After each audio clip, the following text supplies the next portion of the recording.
Hello, everybody. This is Christopher Gergen coming to you live here with Dark Horse Political. Tonight, I've got a great guest, a good friend of mine, Richard MacQuarrie.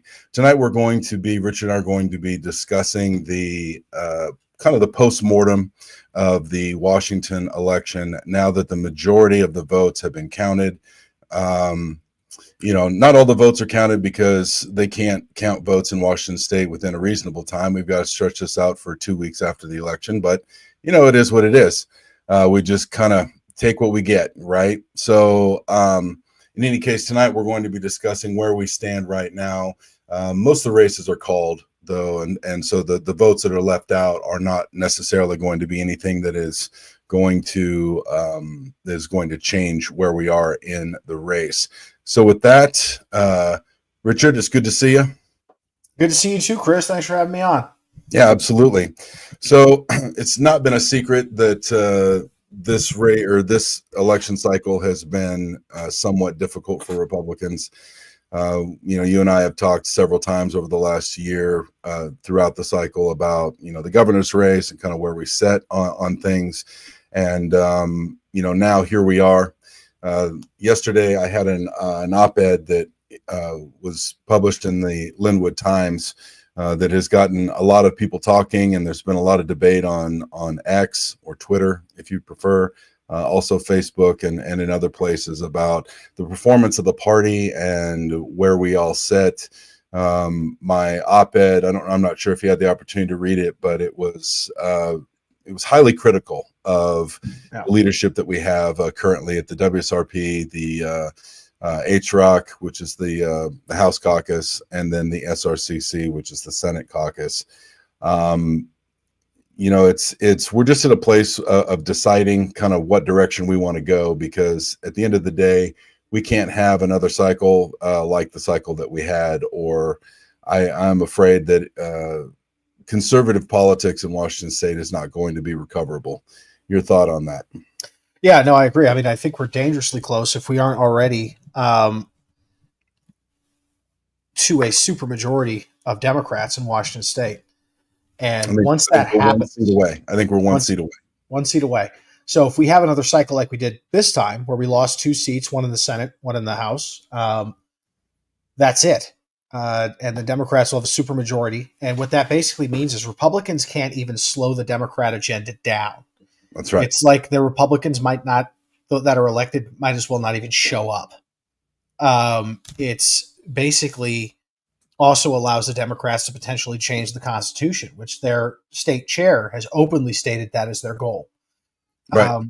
She specifically said that she wanted to clean up the Washington State Constitution without any, further information. So things that'll likely go missing if that happens is the initiative. Ability, the ability of us to push initiatives, which is really the only way conservatives can get what they want. It's really dangerous. Giving Bob Ferguson a super majority in the House where he can just at whim push his agenda. A lot of people are going to have to leave. We're going to have to leave the state.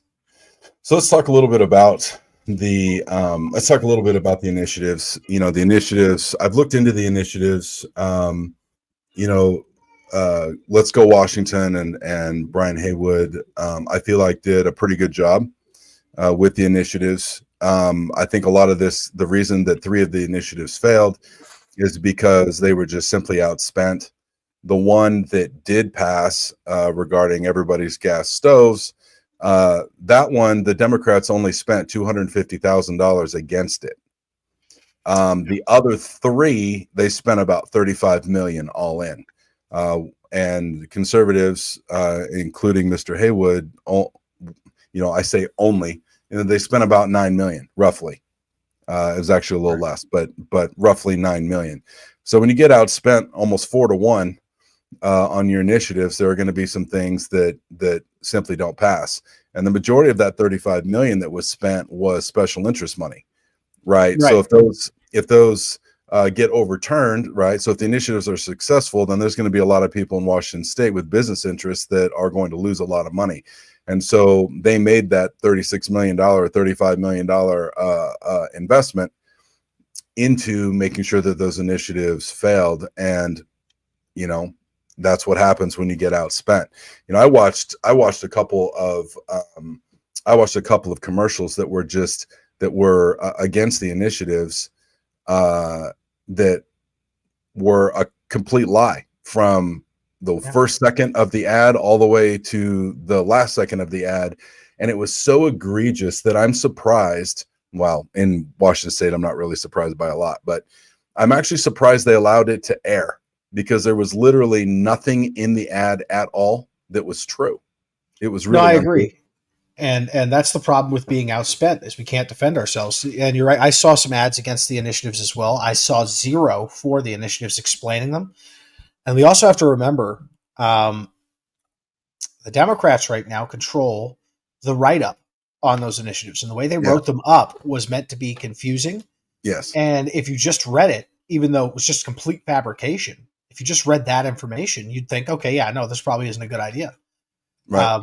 And that's part of the reason why they failed. We didn't have the ability to explain each of the initiatives. One of the issues, I think, was one, obviously fundraising and getting money spent to get that information out. But, you know, Republicans can't just bet on little quibs like vote yes, pay less, when Democrats are able to explain something that's completely not true. We have to be able to explain something that is true and why they should have voted for these initiatives. Yeah, I mean, I understand why they went with the vote yes, pay less. It's simple, it's easy, it's quick, and it's memorable. You know, so I get the messaging, and I don't really have a lot of problem with the messaging. But going back to your initial point was the fact that Bob Ferguson's office completely made a word salad out of the description, the voters pamphlet, and how it was described and how it was vastly mischaracterized, is really, it's really rendered. It's to the point now where in Washington State initiatives, they're not effective, because we've seen the Democrats, you know, like the $30 car tabs. That was a successful initiative. They just completely ignored it. They completely ignored it. And Bob Ferguson sued, basically saying we were all confused. We were all confused when we voted. Right. Clearly. Yeah, absolutely. And then now they defeat them by making a word salad out of the descriptions and then outspending the right. And so it's just the entire initiative process it's not working the way that it used to. It's not the tool that it used to be. It took Democrats a little bit of time to kind of come to the place to neutralize that tool. So I don't know. Moving forward, I'm not really sure how effective of a play that's going to be. And really, that's out of our control. It is. One of the things that we need to remember, though, is that we need to control what we can control and manage the effects of what we can't control. And right now, you know, which is the subject of my op-ed yesterday, we're not controlling what we can control. So let's dig in a little bit on the campaign, on the campaign cycle. As you know, being in this business and being in Washington politics, there's really only 4, maybe 5, but 4 competitive districts in the state, and they are District 10, which is there where you are, District 17, District 18, and then District 26. Yes. Now the 5th is that gerrymandered district that went through that big court battle and everything, which is the 14th. And the Democrats basically gerrymandered the 14th to be completely uncompetitive, based on the data that using L2 data. The L2 data assumed Democrat party affiliation with the majority of these voters because a lot of the voters are Hispanic. And so the data model basically shows that this district should be completely uncompetitive and unwinnable. But over there in the 14th, they did a really good job on the ground in those Hispanic areas, and the Hispanic vote actually trended to the right. Yeah. In large numbers. There's only one Curtis King won his race by 4%. Gloria Mendoza won her race by about 8.7. And then Deb Manjarres, last figures I saw, she was ahead by 2%, and that she was going to be okay in that race. Now, I haven't seen updated numbers from, I believe, Friday. These are the numbers that I got on Friday. So that's good, but you have to believe that in coming cycles, excuse me, the Dems are not going to make that mistake twice. No. Right? They're No, going they to will be not. focusing a lot on the Hispanic vote, and Republicans need to have an answer for that. Down in the 26th district, I was involved, full disclosure, I was involved in that race between Jesse Young and Addison Richards. And we didn't quite get there with Jesse. But Jesse was, the Dems spent $1.2 million in that race, 1.2 million. Jesse raised and spent about 500,000. So when you're outspent by almost 2.5 to 1, it becomes very difficult. Plus, you had a little bit of inside baseball with H-Rock not supporting Jesse. Really, I think they gave him $45,000 or $50,000, something like that, all in. But they really didn't spend any money to defend that seat whatsoever. There was even talk amongst caucus members about, leadership that, what, they would rather deal with a Democrat in that seat than have to deal with Jesse. So that's a personality issue. Yeah. And that is really indicative. Now, I did not put that in my op-ed, but I will say it here on my own feed. But that's the type of stuff that we just can't have. We can't play those kind of games in when you don't have the numbers in your own caucus to fend off the Democrats. And you have to believe that we are in a position right now where one more seat flips in the Senate and Ron Mazzal up there in the 10th is not safe. Ron pulled it off. They spent a lot of money supporting Ron to get Ron over the line. I think he's going to win by 2%. Mm-hmm. But you have to believe in 4 years they're going to come for Ron again. Oh, absolutely. 100%. Right? That's the number one seat I think that the Democrats are going to aim for in 26, or no, it would be 28 because it's a 4-year seat. But in 28, right. Ron Mazzal, I don't think is running for re-election. Is that he right? may, but that's going to be an open seat. And, if it's an open seat, the Democrats have a very, very solid chance of taking it. Is there anybody up there in the 10th that is kind of waiting in the wings to take to backfill that seat? No, really. What is Ron's reason? This is breaking news to me. So what is the what is the thought process with Ron on not running for re-election? Well, I mean, now I don't know for sure that that's not going to happen, but from what I've heard, that this is probably going to be his last election. I mean, he's a regular guy. He's a farmer, and while he does enjoy serving the people of Washington State, this isn't his forever job.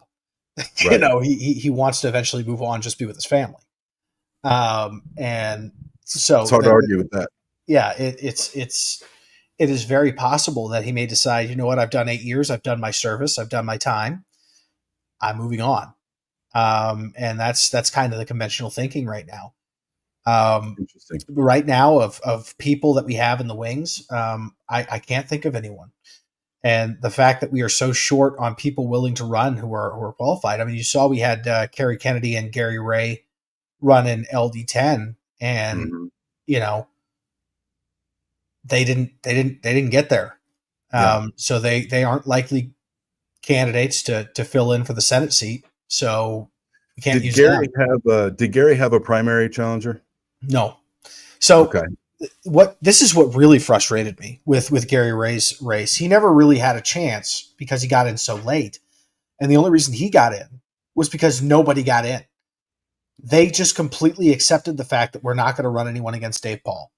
So in one of our competitive areas, which LD10 is the most competitive, it is the closest to 50-50 you're going to find in Washington State. And they just decided, we're just going to let that one go. We're not really going to challenge it. Wow. Well, Kerry ran against an establishment candidate in the primary, and Kerry came out on top. And there was, in my analysis of that race, what that tells me is that there are more conservative, constitutionally conservative leaning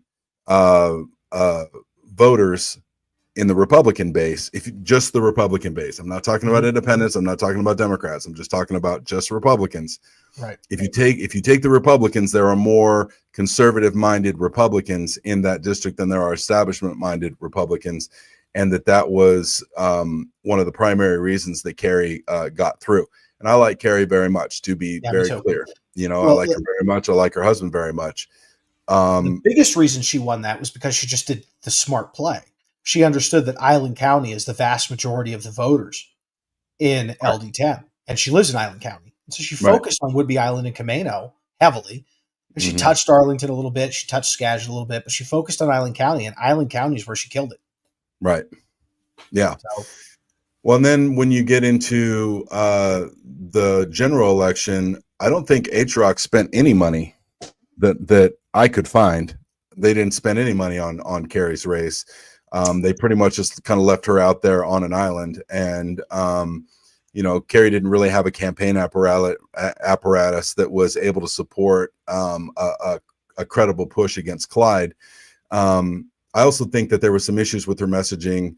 The fact that Clyde is a stolen valor guy, and there's a lot of problems with him, that doesn't necessarily move the electorate. Right. And so I don't personally think that she was talking about the issues in a way that really resonated with voters. If she decides to run again, maybe that's something that she can fix in her messaging plan. You got to talk about issues that matter to voters. You just do. And now, to be fair, I think there was some independent expenditures that were spent for Kerry. I think around the line of $50,000 for some commercials that were anti-Clyde. Okay. And then there were some pamphlets that went out that were anti-Clyde, but absolutely none of them were pro-Kerry, right? So we weren't able to explain why to vote for Kerry, because you can't win on the other guy sucks. There has to be a credible reason to vote for you, right? So, and there just wasn't any money for that. So speaking of money, so HROC, I had somebody send me something, and I'm not going to share who this person is because they sent it to me, in confidence. But I'd already done kind of a cursory analysis, but this person actually went through and did a full analysis on kind of where the money went. In R versus R races, HROC spent $250,000 roughly. These are round numbers, right? So R versus R races. So last time I checked, we were fighting the Democrats and trying to fight off a Democrat super majority, which means that probably you should prioritize, I'm guessing, you should prioritize every single dollar you have towards defending seats and trying to pick up seats. Yes. Right. And so in R versus R races, and I've got a little bit of experience in this because one of my clients was one of the people that got money spent against him. There was $250,000 spent in R versus R races. So in the second district, Matt Marshall, who was my client, ran against John Snaza. That race was, I will say, John ran a clean race. There was no, nastiness. There was no fighting. There was none of that stuff. It was kept really clean, very professional. For that, I am grateful. And John, handled himself in a really, really professional manner.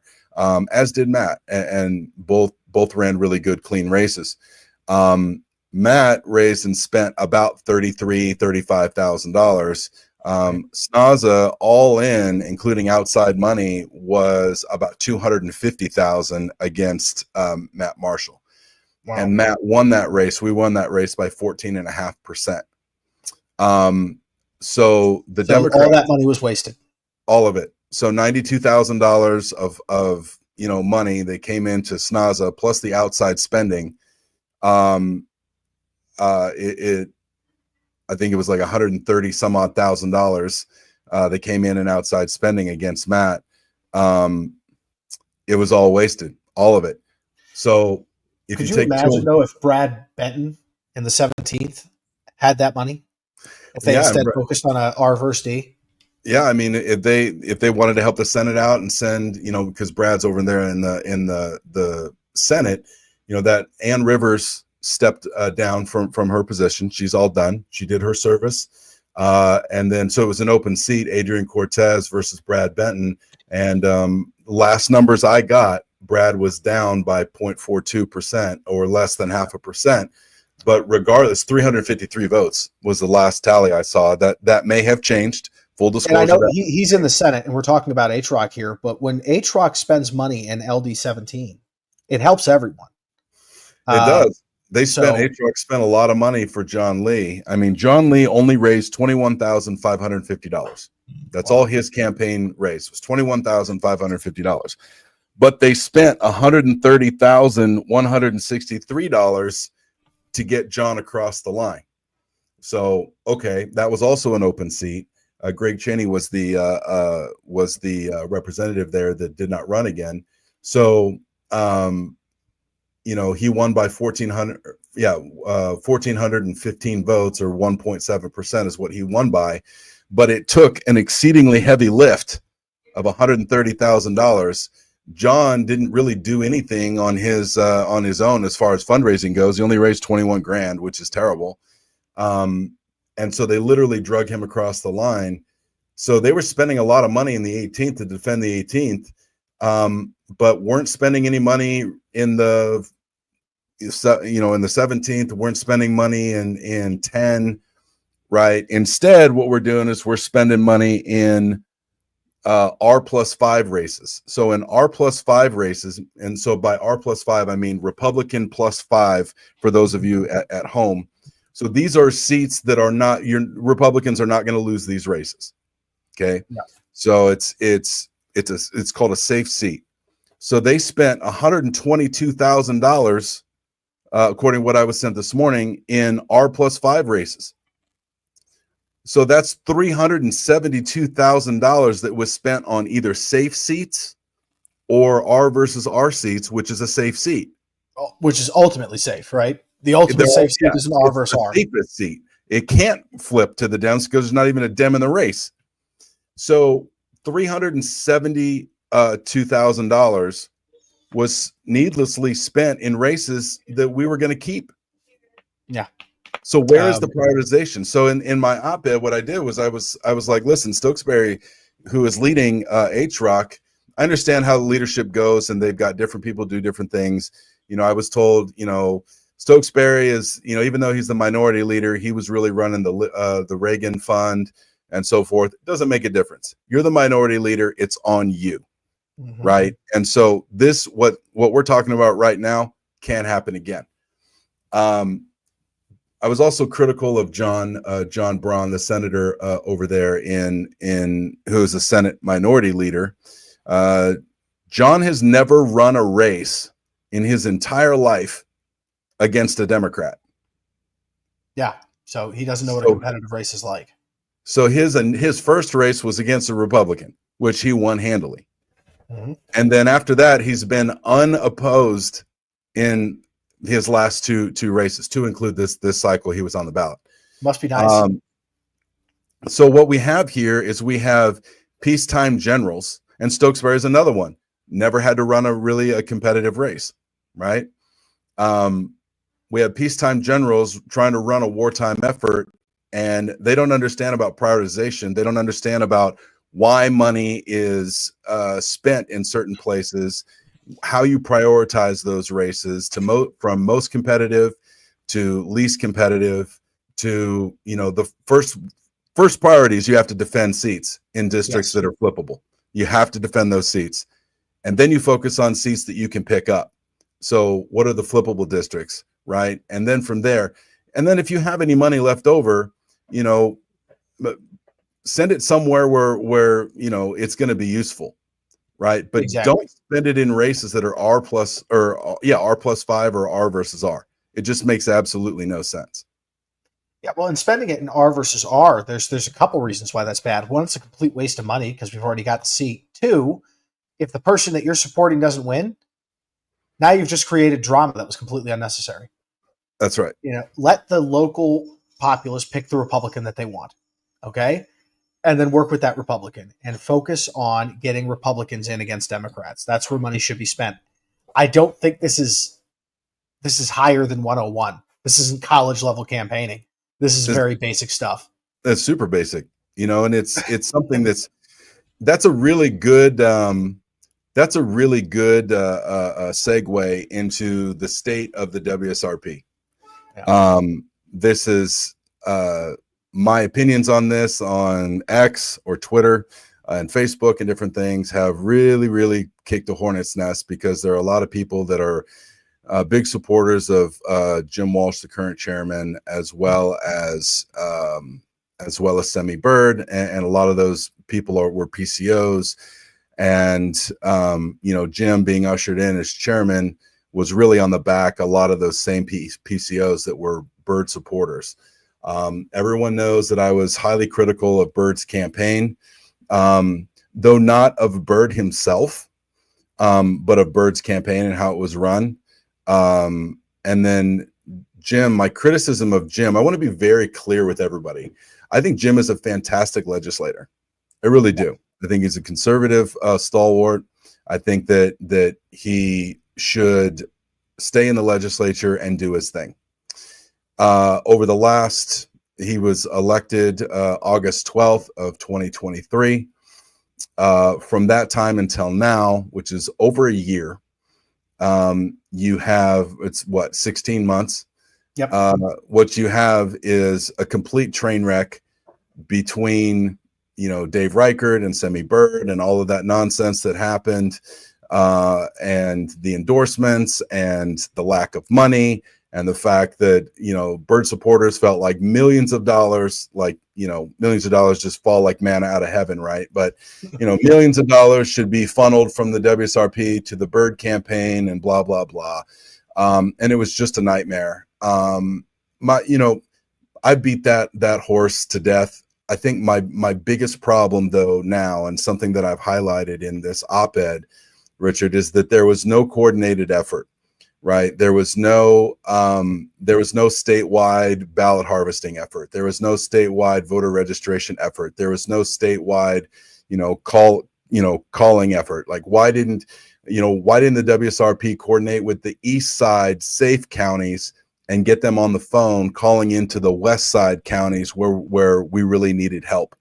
Why were we have 39 county chairs in the state. Why were 39 county chairs left out on an island to fend for themselves when they're being attacked by the big D, right? The big Democrat party. And they got thumped. They got thumped. So your thoughts on the WSRP and how it was handled?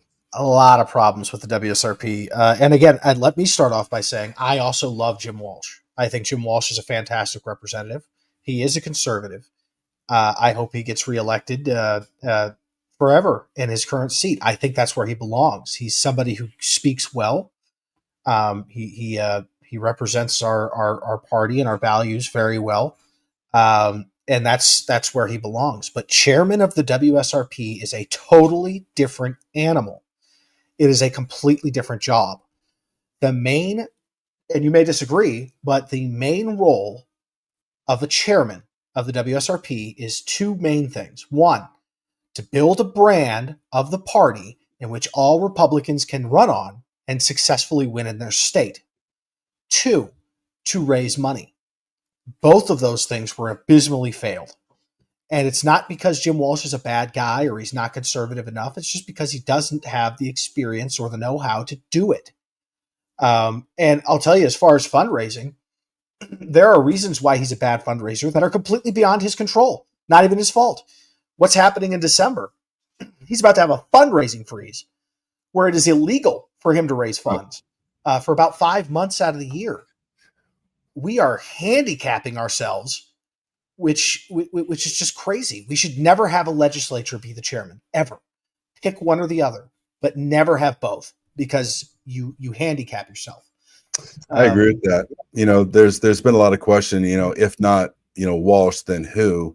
The sad part of that is that there are no real good answers to that question, right? I mean, I've heard different names floated, and I haven't supported anybody. I haven't floated any of these names myself, in full support. I think that There's the answer probably. Let me back up. So Republicans like a savior, right? Mhm. They like a guy. They like a Trump, right? Or they like a Culp, or they like a Bird, or they like a guy. Yeah. And that's that idea of Superman is going to come in and save us is wildly dangerous, right? And it's exceedingly difficult to win when you're relying on a guy. It puts an exceeding amount and unrealistic amount of pressure on any one person. I would throw Jim in that bucket. There, Jim has been under a tremendous amount of pressure to perform, and he is that guy in the middle of these warring factions, right, in between the party, and he's trying to, always trying to find where the balance is. And any chairman in the state will tell you that there are no solutions that make everybody happy. Somebody's always going to be pissed. That's just the way that it is. Okay, that's politics. That's also business. That's also life. It's just the way that it is. So we have to get away, and this is what I'm going to advocate for in the future. We have to get away from this idea that there's a Superman that can come in and save us. Because, ladies and gentlemen, there are no Supermans in Washington State that are going to come in and save you. No. The focus then needs to transition, Richard, in my opinion, needs to transition to what Donald Trump has done is he has surrounded himself with a team. Even during the well, this really started during the election. Mm-hmm. So my wife was the strategic initiatives director here in Nevada on the Trump staff, right? And Trump sent surrogates and team members.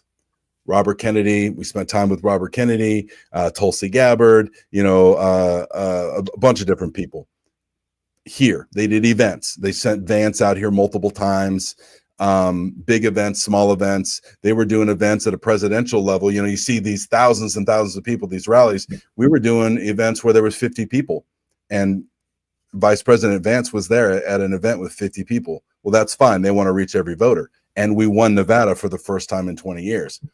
So I think the solution in Washington State is to look for a slate or a team of people, a group of people, right? So I'll give you an example. So if you've got a guy that is really, really good, if you've got a guy that's really, really good at ballot harvesting, then great. Then let's put him on the team. If you've got a guy that's really good at comms or gal, right? Comms and media and messaging and so forth, put them on the team, right? If you've got somebody that's really good at the ground game, really good at the grassroots, really good at firing up the base and getting people activated to get in their communities, for the PCOs to actually do their job, put them on the slate. So we build this team, and then obviously there's got to be a leader, a central person, but it's not a great man. It's not a Superman, but it's someone that is competent to run the day-to-day business of the Washington State Republican Party, to handle the business of fundraising, to handle the business of building the brand and pushing back on the Democrats. So that's my idea. What do you think about that? No, I totally agree. And when I think we had a comment, if not Walsh as chair, then who? Definitely not somebody currently in the legislature. And I'll tell you, we've got 39 chairmen in this state. What I would recommend we do is we look to the ones that are very successful at fundraising, that have shown that they can get people elected in areas that aren't necessarily red, and that have obviously shown that they can run an organization effectively. So we've got a couple of options to pick from. I haven't settled on one yet, but I think we need to look at somebody who's done it before, who understands what the role of the job is, because it's not sexy, right? I mean, being the chairman of the WSRP is not a legacy thing. It's the worst. It's not a legacy thing. If you're trying to establish change throughout Washington and basically put your, have an effect on how things are going to happen and get your name out there in a positive way, chairman is not the role for you. Chairman's job is to basically build a brand, take all of these incoming hits from people who think that what you're doing sucks, but then get everyone focused in the same direction of electing Republicans and raise money. Let's not forget that, while raising money, and actually win these competitive seats. That's what we need. Agreed. And I think we also need a plan. Money always follows vision. Money always follows a plan. It's that way in business. It's that way in politics. It's that way in life. If you have a good deal, if you have a good vision, if you have a good plan, the money is going to follow it. What the next chairman needs to do is realize. So right now, as it stands now, there have been some wealthy benefactors that a pool of them, not just one or two. I know that's a thing that people like to say. There's only like 3 people that fund the WSRP. That's just simply not the case. Okay. Right. There is a pool of wealthy benefactors that have supported the cause, so to speak, that are now have closed their wallets, and it has made fundraising very, very difficult. That's not the way fundraising should be done. So fundraising should be done in a hybrid model. You do need to have the wealthy benefactors. You need to have the bigger money donors. You have to have them. But to cover things like fixed costs that come around every single month, you need grassroots donors. Okay, you need the $5 donors, you need the $25 donors, you need the $50 donors, you need the $100 a month donors, right? You need to build a healthy grassroots donor base in order to cover these fixed costs. Now, beyond that, then you layer on top of that other sources of money, such as the wealthy benefactors and different ones. Mm-hmm. So that's how the structuring should be done. That is not how the structuring has ever been done. Certainly, Jim has not done that. I know that Jim does not know how to do that, because if he did know how to do it, he would have already done it by now. Okay, it's been over a year. Okay, and he would have done it in his own races. And he's never really had to be fair, right? He's never really had to raise money because he's in a safe district. Outside of his first 2 campaigns, which, he raised a fair amount of money. I think the most money he's ever raised is like about $200,000. Right. But that dog isn't going to hunt. We've got to be raising millions of dollars into the WSRP. He needs to know how to get on the phone and make that happen, and build out a system and a platform and programs into which voters have confidence, Republicans have confidence. They know when they're giving their $5 contribution or their $20 contribution or their $50 contribution, they know that those dollars aren't being wasted, that it's going to fund programs, and it's going to fund media, it's going to fund all of these different things instead of just being wasted. Correct. And one thing that I've noticed from successful campaigns is you can tell based off the type of donors they have. And it's kind of an even mix. There's like 3 different groupings. One is those really rich benefactors who give a great deal of money, and you need those, like you said. That should be about 33% of the money you raised. Yep. And then there's the people who've donated more than 200, but haven't quite hit the rich, 200 to 1,000. Right. That should be about 33%. And then your $25 donors and your $50, people under 100, should also be 33%. If you've got that healthy mix, that's when things are firing on all cylinders. Sure. Or close to it. Doesn't have to be exact, but sure. We don't have that at all. One other problem that we have right now with our current chair is, one thing that we must have is a robust organization that is constantly working. I don't know if you know this, but when Jim Walsh goes out to go give a speech somewhere, the Bellevue office is shut down. He takes his whole entourage with him. Nobody's working. Nobody's actively trying to get donations. That is not how you effectively work. If we have a chairman, the chairman should have somebody who's dedicated, or a couple of people who are dedicated to constantly being on that phone, picking it up, calling and dialing for dollars, because that's what we need. Yeah, the appearance from the outside looking in is that Jim has spent the last year and a half promoting Jim, and not necessarily the Republican brand. That may be an unfair characterization. I personally don't think it's unfair, because he spent the year and a half prior to that out on the stump all over the place promoting Jim.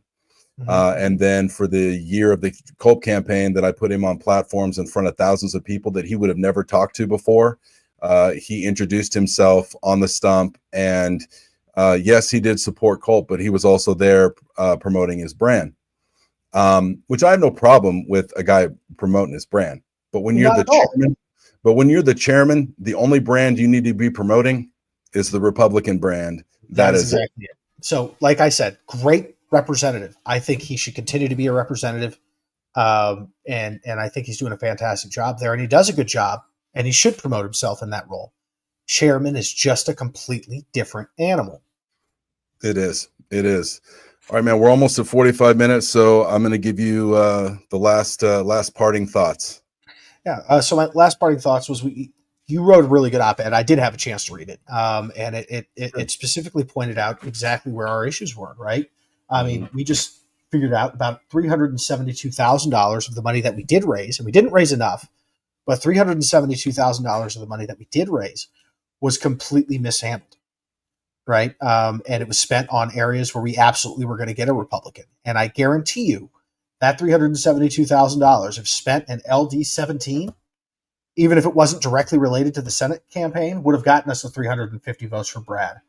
If they would have spent that money, Richard, so I'm sorry to interrupt. If they would have spent that money in Jesse Young's race, Jesse Young picks up that 3%. Because when you say 3%, let me give you exactly like the vote total. So Jesse Young needed about 3,000 votes. Mm-hmm. You spend 300 grand in Jesse's race, we're picking up those 3,000 votes. Absolutely. And we've got to have when you have mismanagement like this, something needs to change. You can't just reward mismanagement with continued leadership. If you don't change something, you're going to get the same result. And I'm telling you right now, if we get the same result in 26, pack your bags. You have no voice in Washington State. The Democrats will have a supermajority, and our representatives that are Republican will basically just show up, say nothing, go home, and they won't be able to do anything. They'll be no more powerful than you. That's true. All right, Richard. Well, listen, thank you, man, for coming on tonight. I really appreciate it. I'm sorry to keep you up till 9 p.m. on a Sunday. I know. Well, you have a young one, so you don't sleep anyway, right? No, not at all. So I'm going to be up for a while. All right, man. I appreciate you, man. Thank you very much for coming in. Well, thank you. Thanks, buddy. All right, ladies and gentlemen, that's what I've got for you tonight. If you haven't had a chance to read the op-ed, go to Linwood Times, look it up. It's my kind of critique of what's gone on this cycle. We just have to. My biggest thing is we need to make a change. We need to go in a different direction. I think we need to stop looking for supermen and superwomen, and we need to start working together as a team. That's going to require us to put the swords down. That's going to require us to stop attacking one another. That's going to require us to not take everything so personal. Right. It's going to take us working together with people that we don't necessarily always agree with all the time. Right. And that's going to have to happen on both sides. And I'm not sure if we can get there. I hope we can. But as usual, I will be here trying to get people to work together and trying to win races for Republicans and conservatives in Washington State. So with that, I really do appreciate all of you for joining me tonight. Thank you all very much. And we will see you next time. Good night. We'll be right back.